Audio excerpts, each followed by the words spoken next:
की बैठक थी, 2 बैठकें हुई, उनमें क्या-क्या निर्णय? देखिए, हमारा जो आवास विकास की जो बैठक थी, उसमें हमने जो महत्वपूर्ण निर्णय लिए हैं,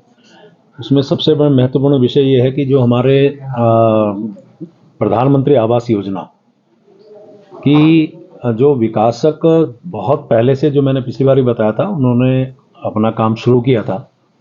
लेकिन उनके सामने कठिनाई आ रही थी कि रेट बढ़े हैं और हम उनसे प्रति यूनिट 2% आवास विकास विभाग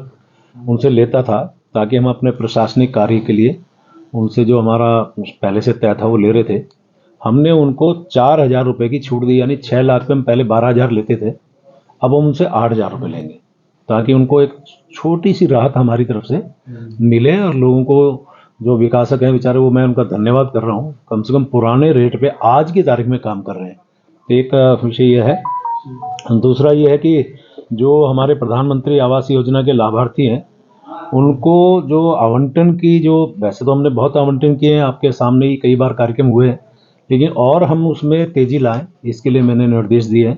क्योंकि हमारा मकसद माननीय प्रधानमंत्री जी की प्रधानमंत्री आवास योजना की महत्वाकांक्षी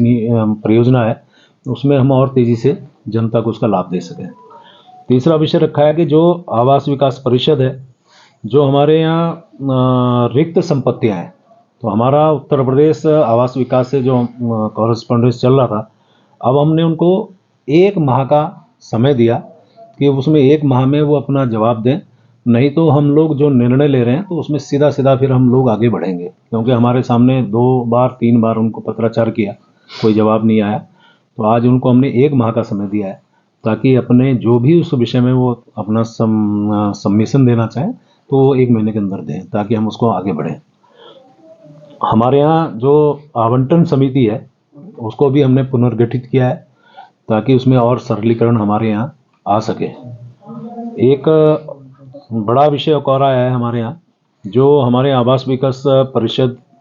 से हमने पहले भी कहा था कि जो नई टाउनशिप डेवलप होनी है, उसमें जो प्रक्रिया है, उसमें विकासक जो हमारे हैं, उनके लिए एक सरलीकरण का काम किया है। उनको जो कैपिटल थी उनकी ज़्यादा लग रही थी, उसमें हमने एक नया संशोधन किया है, ताकि उनको भी दिक्कत ना हो। और ये आने वाले टाइम पे हमारे यहाँ उत्तराखंड में इस प्रकार की जो टाउनशिप है, जो हमारे विकासक हैं, उनको भी फ़ायदा हो, और आने वाले टाइम पे जो लगातार हम लोग प्रयास कर रहे हैं, उस प्रयास में हमें सफलता मिले। सर, एक सवाल